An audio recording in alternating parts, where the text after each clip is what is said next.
स्मिता गुप्ता आप सभी का स्वागत करती हूँ आपके नए कार्यक्रम की इस नई कड़ी में। और हमारे साथ इस वक्त स्टूडियो में बहुत ही खास मेहमान हमारे साथ मौजूद हैं। राजकुमार जी एक सीए हैं, साथ ही साथ वह उद्यमी भी हैं। जी हाँ, अपने एक सीए के प्रोफेशन के साथ साथ वो एक लघु उद्योग की शुरुआत भी कर चुके हैं और बेहतरी के साथ इस क्षेत्र में अपनी सफलता परचम लहरा रहे हैं। तो आइए स्वागत करते हैं हमारे खास मेहमान राजकुमार जी का। सर, आपका बहुत बहुत स्वागत है हमारे कार्यक्रम में। नमस्कार जी, बहुत बहुत धन्यवाद। बिल्कुल, आपके बारे में अगर बात करें तो आप एक सीए हैं जी। अपने करियर की शुरुआत एज ए सीए आपने की है, लेकिन साथ ही साथ उद्यमी भी हैं। आप मोटे अनाज का व्यापार शुरू किए हैं और कई लोगों को अपने साथ इस क्षेत्र में, इस कार्य में, इस व्यापार में जोड़े रखा है। तो किस प्रकार एक सीए से एक उद्यमी तक का जो आपका सफ़र है वो कैसा रहा और कैसे आपके जहन में आया कि ऐसा कोई कार्य करना चाहिए जो आपके प्रोफेशन से बिल्कुल विपरीत कह सकते हैं, बिल्कुल अलग जी है? जी जी मैम, आपने सही कहा। मैं तो सीए हूँ और अभी 20 ईयर्स मैंने जॉब किया है, सीए का जॉब। मैं कई स्टेट में काम किया है, तो बड़े पेस्ट के साथ। तो मुझे एक दिन ऐसा अनुभव हुआ कि हमारे बिहार के जो लोग हैं हमारी इंडस्ट्री में बाहर जाते हैं, काम करते हैं, छोटे छोटे कामों के लिए को बाहर जाना पड़ता है। इसकी वजह है कि हमारे पास बिहार में इंडस्ट्री कम है या उस तरह की नहीं है जो लोगों को रोजगार दे सके। ये मुझे बहुत दुख लगता था। मैं खुद जी बिहार से हूँ मैं।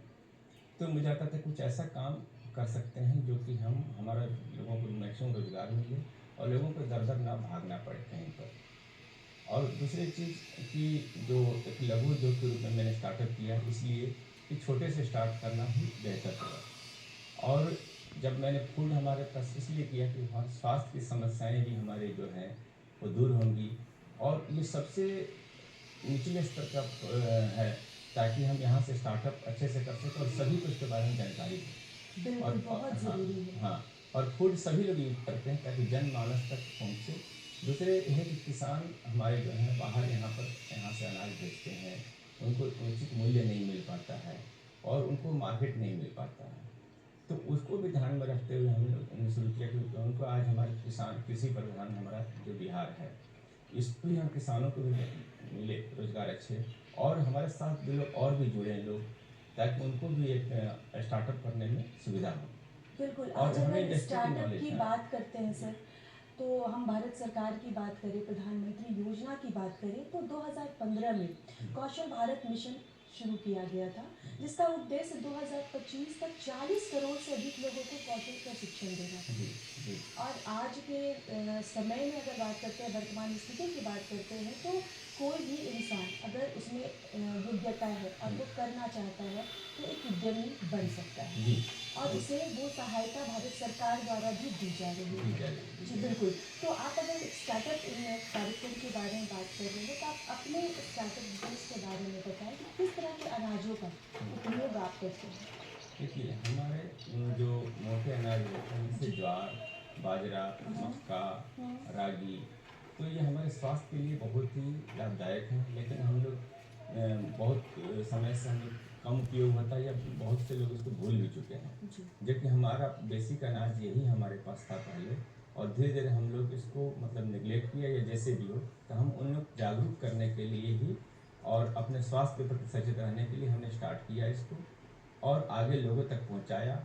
इसमें हमने बहुत अच्छी क्वालिटी का ध्यान रखा, किसानों से बात की, उनसे अच्छी उत्तम क्वालिटी के उनसे अनाज लिया, प्रोसेसिंग किया और लोगों तक पहुंचाया बहुत ही कम मूल्य पर, ताकि उन लोगों जनमानस तक पहुँचे। बड़े लोगों को पता था कि बहुत महंगा है, ये है, तो उन लोग पहुँचाया कि नहीं, स्वास्थ्य के लिए बहुत ही अच्छा है और बहुत ही आसानी से उपलब्ध है हमारे बिहार में। और इस तरह से हमने इसीलिए बिजनेस को शुरू किया, हमने स्टार्टअप को शुरू किया। बिल्कुल, कहीं ना कहीं एक व्यापार भी है, एक उद्यमी भी आप बन रहे हैं जी और साथ ही साथ अपने से जुड़े लोग और समाज में जो लोग हैं उनके स्वास्थ्य का ख्याल कैसे रखा जाए और किस अनाज के उपयोग से हम स्वस्थ रख सकते हैं, इसका भी ख्याल आपने जी जी बखूबी रखा है। तो बिल्कुल, उद्यमिता कौशल विकास कार्यक्रम का उद्देश्य देश में उद्यमिता उद्यमशीलता की संस्कृति को विकसित करना है। जी और जब हम आप एक उद्यमी के पथ पर चल रहे हैं, आप उद्यमी हैं, तो इस कार्य की शुरुआत करने में और यहाँ तक वो सफ़र तय करने में कई परेशानियों का सामना जी करना जी पड़ा होगा, बहुत सारे हर्ष आए जी। होंगे। तो उन परेशानियों के बारे में बताएं, क्योंकि बहुत सारे लोग, बहुत सारे हमारे दर्शक जो आपको देख रहे हैं और सुन रहे हैं, कहीं ना कहीं आपसे सीखें, आपसे प्रेरणा लें कि जी। किस प्रकार वो अपने इस कार्य की शुरुआत कर सकते जी, हैं। ऐसा होता है। समस्याएं तो आती ही हैं जी, हर काम में, लेकिन ये कहा जाता है कि जहाँ चाह वहाँ राह। बिल्कुल। हमने कभी इससे डरा नहीं। अब जो स्टार्टिंग में समस्या आती थी कि हमें उचित स्किल जो है मैन पावर नहीं मिल पाता था मुझे। हमें जो यहाँ पर जो हमारे पास जो भी श्रमिक हैं उनको मैंने खुद ही ट्रेनिंग दिया, उनको सिखाया, हर प्रोसेस बताया, उनको अनस्किल्ड से स्किल्ड बनाया। यहाँ सब मेरा प्रॉब्लम मुझे ये आया कि हमें कभी भी स्किल जो है श्रमिक नहीं मिले, हमें खुद ही उन्हें सिखाना पड़ा सारे चीज़। लेकिन मुझे अच्छा लगता था कि यहाँ हमारे जो बाहर के, यहाँ से जो बाहर श्रमिक जाते हैं वो यहीं पर उनको आज रोज़गार मिला, आज घूम रहे हैं, लेकिन आज वो बहुत खुश हैं। महिलाएं भी हमारे हमारे स्टार्टअप में शामिल हैं, वो काम करती हैं। 10 महिलाएं हैं और 20 कम श्रमिक हैं जो जेंट्स हैं। तो महिलाएं जो दिन भर घर में बैठी रहती थी, कोई काम, उनको मैं स्किल मैंने किया, सिखाया, बहुत उनको अच्छा लगता है। मुझे तो बहुत खुशी कि ऐसे रोजगार, उनको इनकम भी बढ़ रही है, वो सीख भी रहे हैं, लोगों का स्वास्थ्य भी अच्छा हो रहा है और हमारा बिहार खासकर ये आगे बढ़ रहा है। बिल्कुल, हमारा बिहार, हमारा देश आगे हाँ, बढ़ आगे रहा बढ़ है रहा है। और कहीं न कहीं हमारी सरकार की भूमिका रही है, जी। वो इस क्षेत्र में मददगार साबित हुई है और हर एक इंसान, चाहे वो 17 साल का बच्चा हो या फिर 50 साल का बुजुर्ग हो, जी। अभी वो वक्त है कि अगर आप कुछ कर चाहते हैं, एक नए उद्यमी बनना चाहते हैं, किसी एक व्यापार की शुरुआत करना चाहते हैं, तो आपको पूरा सहयोग मिलता है। जी, जी। समाज के विकास में, राज्य के विकास में या देश के देश के विकास में विकास लघु, सूक्ष्म या मध्यम उद्योग की क्या भूमिका है? बहुत भूमिका है। अभी जैसे कोई भी चीज़ स्टार्टिंग से ही बड़ा होता है, कोई बिजनेस। अभी हम छोटे छोटे लोगों को अगर जोड़े तो उनके पास इतनी पूंजी नहीं होती है तो बड़े से बड़े बिजनेस स्टार्ट कर जी, पाए। बिल्कुल। लेकिन उनके पास, उनको समझ होती है, उनको नॉलेज होती है, उनको हौसला देने की ज़रूरत है, उनको स्किल को समझने की ज़रूरत है। बिल्कुल। और जब हमारे छोटे छोटे लोग जुड़ते हैं, एक श्रमिक से जुड़ते हैं, जब जो छोटे लघु उद्योग से, तो लघु उद्योग, कई लघु उद्योग मिलकर एक बड़ा उद्योग बनता है। हम उसको, उनको रोजगार साधन मिलता है, उनको वो इंगेज रहते हैं, उनके जो उचित संसाधन है, किसान का है या उनके पास छोटी पूंजी है, उसका उपयोग होता है, उनको सेटिस्फैक्शन होती है और हमारे रोजगार में अहम भूमिका काम करता है। और बेरोजगार से अच्छा है, बहुत अच्छा रोजगार, गलत कामों में नहीं जाते हैं, वो हमारे देश के साथ जुड़ते हैं और हमारी जीडीपी की ग्रोथ होती है हमारे देश की। जी, तो इसमें बहुत लघु उद्योग की बहुत भूमिका है, क्योंकि गांव में जो छोटे जगह पर जो बड़े, उनकी इतनी पूंजी नहीं होती, इतने साधन नहीं होते कि बड़े उद्योग को लगा सकें। और तो और उनको स्किल दिया जाए, उनको साहस दिया जाए, उनको हौसला दिया जाए, उनको ट्रेनिंग दिया जाए, तो हम बहुत ही आगे बढ़ सकते हैं। और हम इस तरह से छोटे छोटे कणों को जोड़कर, छोटे छोटे लघु उद्योग को जोड़कर हम देश का, अपने राज्य का विकास बिल्कुल। कर सकते हैं। लोगों के आर्थिक स्थिति सुधारने में मौका मिलता है उनको, और वो अपने पढ़ाई, जब आर्थिक सुधरेगी तो पढ़ाई भी अच्छे तरीके से करेंगे और अपने आगे के भविष्य के बारे में सोचेंगे कि कैसे बेहतर हो सकें। बिल्कुल, अगर आपकी आर्थिक स्थिति बेहतर होती है जी। तो आप कहीं न कहीं शिक्षा के क्षेत्र जी। में भी आगे बढ़ते हैं। राजकुमार जी, आपसे जानना चाहेंगे कि आप अनाज के क्षेत्र में अपने आप को आगे लेकर जा रहे हैं। हम अपनी दिनचर्या में सामान्यतः गेहूँ, चावल, चना, दाल, इन अनाजों के बारे में जानते हैं। जी। आप इनसे हट के जी। कुछ अनाजों को अपने व्यापार में जी। जोड़ रहे हैं और उनको लोगों के बीच किस प्रकार से उसका उपयोग किया जाए, किस तरह से वो हमारे स्वास्थ्य के लिए जी। उपयोगी है, जी। ये बता रहे हैं। तो उन अनाज के बारे में हमारे दर्शकों को बताएं। जी, ऐसे जो हम लोग नॉर्मल, हम लोग सामान्यतः जब गेहूँ चावल खाते हैं वो तो खाते ही, सबको पता होता है। जी, लेकिन हमारे जो स्वास्थ्य के लिए और हमारे जो किसान भाइयों के लिए जो हम लोग भूल चुके हैं, उस चीज़ को अगर हम आगे बढ़ाते हैं तो एक तो स्वास्थ्य तो अच्छा होगा ही होगा, और हमारे जो किसान जो अनाज पैदा करेंगे उनको भी प्रोत्साहन मिलेगा कि हम अगर इस अनाज को खाते हैं तो लोग हमारे को डिमांड करेंगे और हमें उसको उपजाने में उनको दुगना जोश होगा उनको। इससे उनकी आर्थिक स्थिति भी उनकी अच्छी होगी और हमारा स्वास्थ्य तो अच्छा होगा ही होगा। जी, तो बिल्कुल। इस तरह से हम लोगों को बताते हैं, समाज में जाते हैं, बताते हैं अपने जो भी किसान भाई हैं, जो यूजर्स उपभोक्ता हैं, कि आप उनको ये खाइए, आप इस तरह से यूज कीजिए तो आज जो हेल्थ की प्रॉब्लम है वो हेल्थ की प्रॉब्लम ठीक होगी तो हमारे देश की आर्थिक विकास भी होगा और लोग अच्छे से काम कर पाएंगे और इस तरह से हमारा रोजगार साधन आर्थिक स्थिति सब उन्नति होगी। तो लोगों को समझाते हैं, उनको उसके इफेक्ट बताते हैं और किस तरह से यूज किया जाए, इसका क्या बेनिफिट्स है ये हम बताते हैं। तो लोग बहुत ही लोग आगे आए हैं और बोलते हैं कि मुझे भी चाहिए और कैसे यूज करना है, किस तरह से करना है। तो बहुत अच्छा लगता है मुझे। इस तरह से लोग आते हैं, सामने से ही क्वेश्चन करते हैं, पूछते हैं इसका क्या उपयोग है, इससे क्या हेल्थ बेनिफिट है, कहाँ मिलेगा, यानी कि मैं प्रोवाइड कराऊंगा, मैं आपको दूंगा। हम और किसानों से जाते हैं, बोले आप इसको लगाइए। इस तरह से उनको उनको होता है अच्छा फ़ायदा और हमारे उपभोक्ता को फ़ायदा होता है। बिल्कुल, हमारा देश कहते हैं किसानों का देश है और किसानों की स्थिति बेहतर होती है और बेहतर हो इसके लिए हमारे प्रधानमंत्री ने, भारत सरकार ने कई कार्यक्रम की शुरुआत की है। जी। अगर इस तरह के उद्यमी जो इस तरह के अनाजों को लेकर हम्म। अपने व्यापार की शुरुआत करते हैं और लोगों में उसका वितरण करते हैं तो ये कहीं ना कहीं बहुत बड़ी उपलब्धि होगी जी। और सामान्य लोगों तक, जी। सामान्य वर्ग तक, हर वर्ग के लोगों तक ये पहुंच पाएगा और लोग उसके फायदे जान पाएंगे और उसको यूज करके किस जी। प्रकार उसका उपयोग करके हम अपने हेल्थ को, अपने स्वास्थ्य को बेहतर कर सकते जी, हैं। जी। ये बहुत ज़रूरी है। राजकुमार जी, आप एक सीए हैं, साथ ही आप फूड ब्रांड स्टार्टअप के डायरेक्टर हैं। आपका सफ़र अब जब से आपने शुरू किया और अब तक का सफ़र, जिन परेशानियां या संघर्षों को झेलते हुए आपने यहाँ तक पहुँचे और सफलता हासिल की, लेकिन अगर आगे आपके भविष्य की बात करें तो आप अपने इस स्टार्टअप को कहाँ तक ले जाना चाहते हैं, कहाँ पर इसका भविष्य देखते हैं?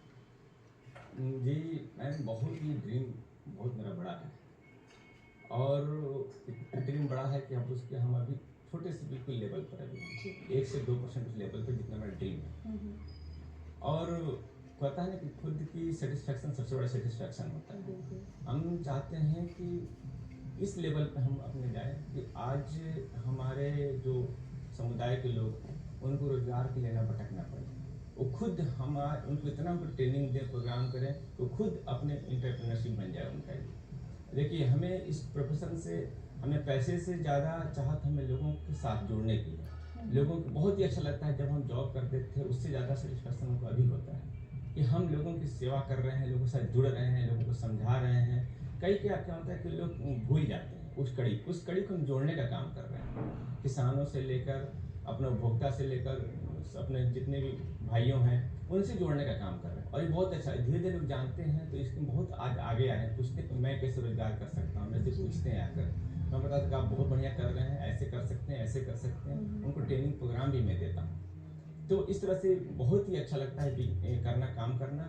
और मुझे लगता है कि कहीं ना कहीं हम बहुत अच्छा काम करें इस देश के विकास में, हमारे राज्य के विकास में, लोगों के विकास में अच्छा योगदान आएगा। ये बिल्कुल, आप एक बहुत ही उत्तम और अच्छा और बेहतर योगदान दे रहे हैं समाज को, राज्य को, और बहुत उम्मीद है कि आप बहुत आगे जाएंगे और साथ ही साथ आपसे जुड़े कई लोग हैं जिन्हें रोजगार मिलेगा और उनकी आर्थिक सहायता होगी। स्टार्टअप इंडिया कार्यक्रम की अगर बात करते हैं, आर्थिक विकास को बढ़ावा देने और बड़े पैमाने पर रोजगार के अवसर पैदा करने, देश में नवाचार और स्टार्टअप को बढ़ावा देने के लिए एक मजबूत इकोसिस्टम बनाने के उद्देश्य से 16 जनवरी 2016 को ये कार्यक्रम लॉन्च किया गया था, स्टार्टअप इंडिया। जी।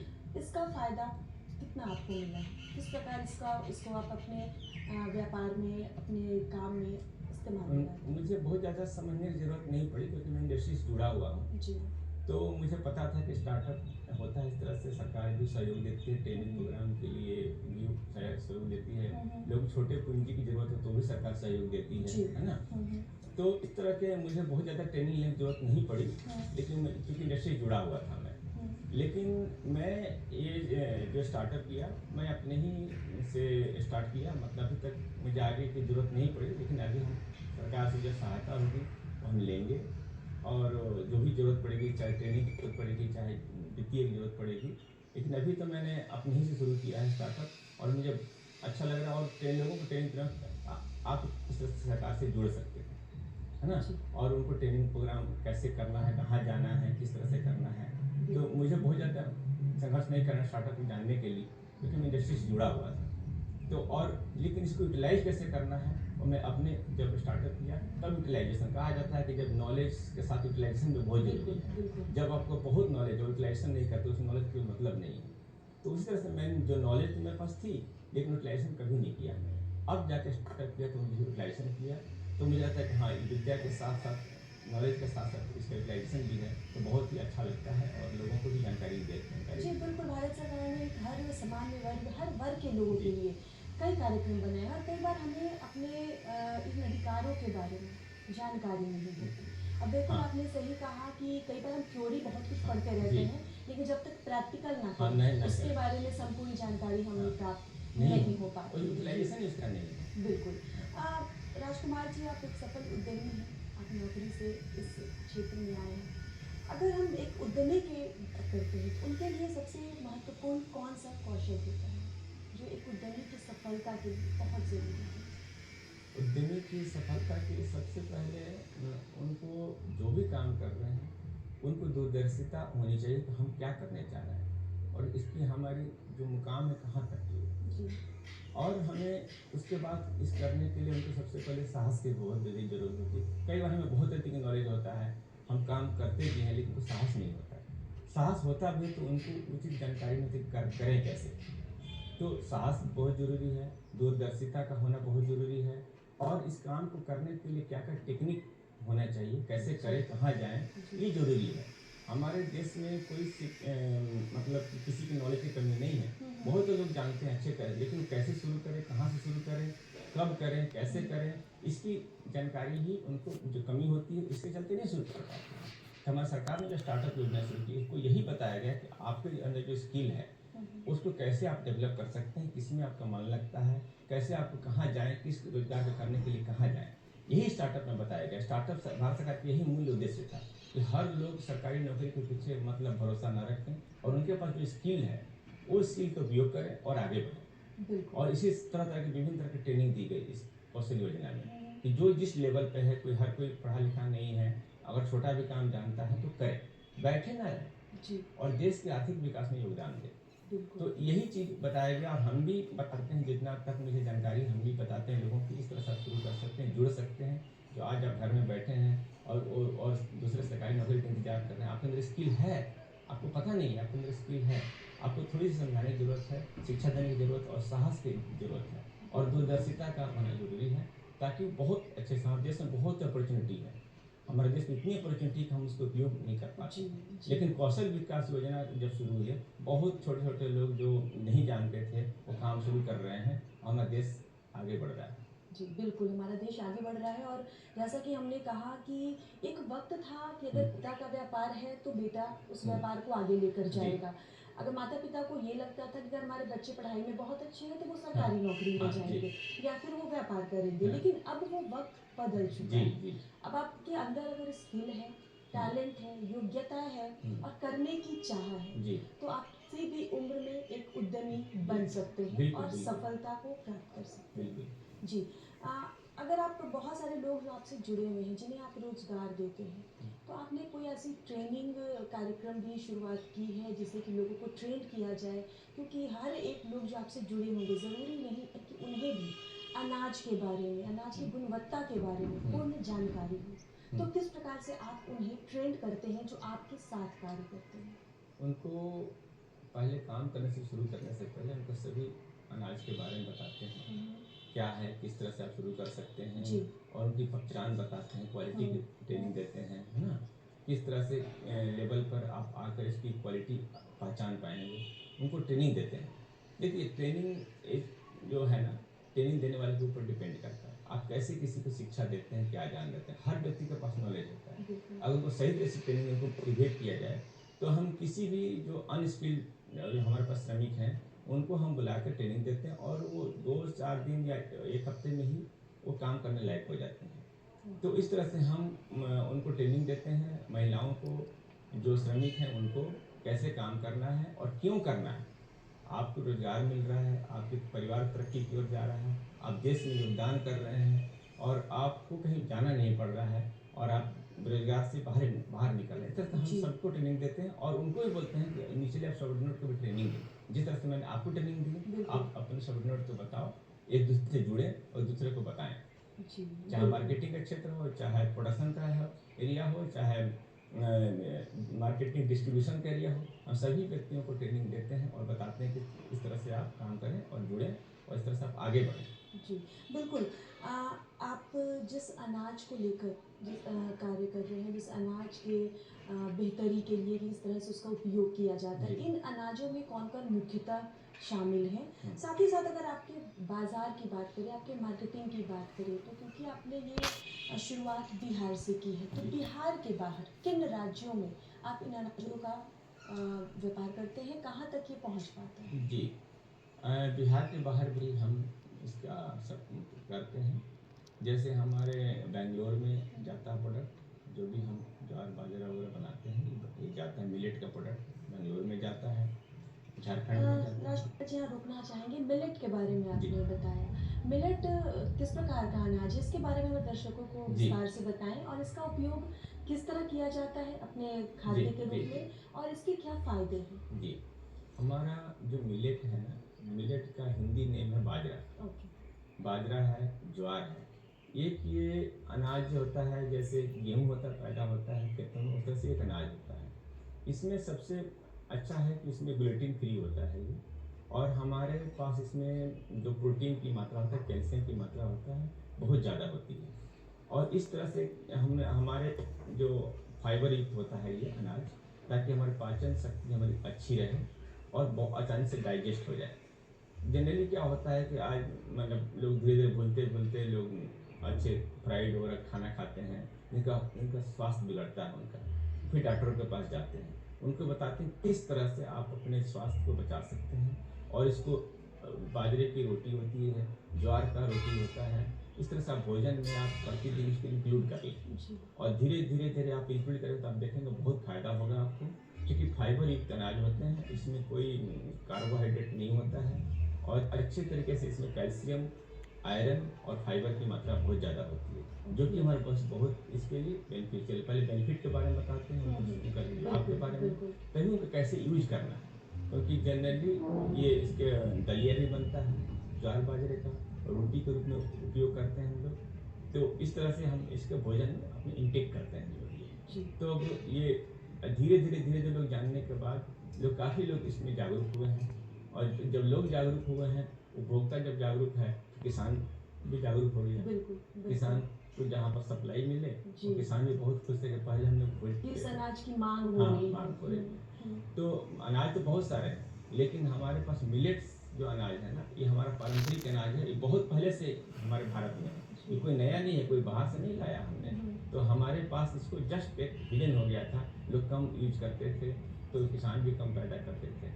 तो अभी उसी चीज़ को हम आगे लाए हैं कि हमारे जिसको हम भूल चुके हैं, जिसको स्वास्थ्य हम गिर रहा हमारा, उस स्वास्थ्य को बचाने के लिए आप इसको यूज कीजिए, और आप इस तरह से अपने स्वास्थ्य और धन दोनों को बचा सकते हैं। प्लस हमारा रोजगार भी बढ़ेगा इससे, लोग हमारे साथ जुड़ेंगे, काम करेंगे, और हेल्दी भी होंगे, खुशहाल भी होंगे। यही मेरा उद्देश्य है। जब हेल्दी खुशहाल है तो भारत भी खुशहाल होगा। बिल्कुल, बिल्कुल। किसी भी इंसान के लिए जो भी हमारे दर्शक ये कार्यक्रम को देख रहे हैं जी। और अगर किसी व्यापार की शुरुआत करना चाहते हैं, लघु उद्यमी, सूक्ष्म उद्यमी, उद्यम के क्षेत्र में आगे बढ़ना चाहते हैं, वो बिल्कुल आगे बढ़ सकते हैं। और आपसे बात करके बहुत कुछ ऐसा कुछ सीखने को और जानने को मिला जो कहीं न कहीं एक प्रेरणा जी। हमारे दर्शकों को देगी कि बिल्कुल आप कर सकते हैं। एक क्षेत्र में आगे बढ़ सकते हैं। बस कहते हैं ना कि आप हारते तब नहीं हैं जब आप कोशिश करते हैं। जी। आप हारते तब हैं जब आप बिना कोशिश किए बैठ जाते हैं। जी। तो बहुत ज़रूरी है कि हम हर क्षेत्र में अगर हमारे अंदर काबिलियत है जी। तो कोशिश करें और उस क्षेत्र में आगे बढ़ें। जी। राजकुमार जी, चलते-चलते आपसे एक आखिरी सवाल करना चाहेंगे कि बहुत सारे हमारे दर्शक जो देख रहे हैं, वो उद्यमी बनना चाहते हैं। जी। उनके लिए किन बातों का महत्वपूर्ण ख्याल रखें? जी। उनको उद्यमी बनने के लिए सबसे पहले अपने जो आसपास के साधन हैं, जी। उनके पास क्या है अवेलेबल, उसको पहले पहचानें। रिसोर्सेज रिसोर्सेज को पहचानने के बाद किसी के पास खेती है, किसी के पास स्किल है, किसी के पास भूमि है, उसका उपयोग करना चाहते हैं, तो हमारे जो कौशल विकास की योजना है, उससे संपर्क करके वो जान सकते हैं कि इस साधन का उपयोग हम कैसे कर सकते हैं, प्लस उनका इंटरेस्ट किसमें है, और वो अपने जो साधन है, श्रम है, शक्ति है, धन है, वो कैसे इसको कन्वर्ट कर सकते हैं हम स्टार्टअप योजना में। तो वो जब हमारी योजना से जुड़ते हैं, स्टार्टअप भारत सरकार की बहुत सारी योजनाएं हैं, उसमें हथकरघा उद्योग से लेकर के खेती बाड़ी से लेकर किसानी और मिलेट से लेकर बहुत चीज़ें हैं। उनके पास, जिसके पास जो साधन है, जो अवेलेबल, उसका उपयोग कैसे करना है, हमारे को ट्रेनिंग में स्टार्टअप योजना में आके देख सकते हैं और उसको मोटिवेट करके आप अपना स्टार्टअप कर सकते हैं। इसकी बहुत संभावनाएं हैं, जी अपार संभावनाएं हैं। और इसका मार्केट हमारा भारत जो कहा जाता है सबसे अधिक जनसंख्या वाला जो देश है, इसमें मार्केट भी है बिल्कुल स्टार्टअप बिजनेस की। हमें मार्केट के लिए कहीं जाने की जरूरत नहीं है, हमारे देश में संसाधन उपलब्ध हैं कि हम उसको यूज कर सकते हैं, बशर्ते हम उसको ध्यान देने की जरूरत है बस। जी बिल्कुल, कह सकते हैं कि आप छात्र हों या व्यापारी हों या आप रोजगार में हों या ना हो, आप महिला हों या पुरुष हों, आप किसी भी क्षेत्र में हो, भारत सरकार ने हम सभी के लिए, ताकि हम रोजगार को पा सकें और अपनी आर्थिक स्थिति को सुदृढ़ बना सकें, इसके लिए कई कार्यक्रम की शुरुआत की है और इसे शामिल किया है। तो बस ज़रूरी है कि हम उसका फ़ायदा उठाएं और अपनी मेहनत के बल पर आगे बढ़ें और हर क्षेत्र में, किसी भी क्षेत्र में हम आगे बढ़ सकते हैं अगर हमें काबिलियत हो और हम सच्चे मन से और मेहनत से इस कार्य को करते हैं। राजकुमार जी, आप हमारे स्टूडियो में आए और अपने इतने सारे अनुभव हमारे दर्शकों के साथ साझा किया, इसके लिए बहुत बहुत धन्यवाद, धन्यवाद शुक्रिया। आपका, जो आपने मुझे मौका दिया इस स्टूडियो में आने का। जी बिल्कुल, उम्मीद है कि हमारे दर्शकों को राजकुमार जी की बातें सुनकर बहुत कुछ सीखने का मौका मिला होगा और वो भी कहीं ना कहीं, जहाँ से भी वो हमें देख रहे हैं, वो कोशिश करेंगे और कोशिश ही हमारी एक शुरुआत करने की ज़रूरत होती है, फिर रास्ते अपने आप खुल जाते हैं। जी धन्यवाद। धन्यवाद।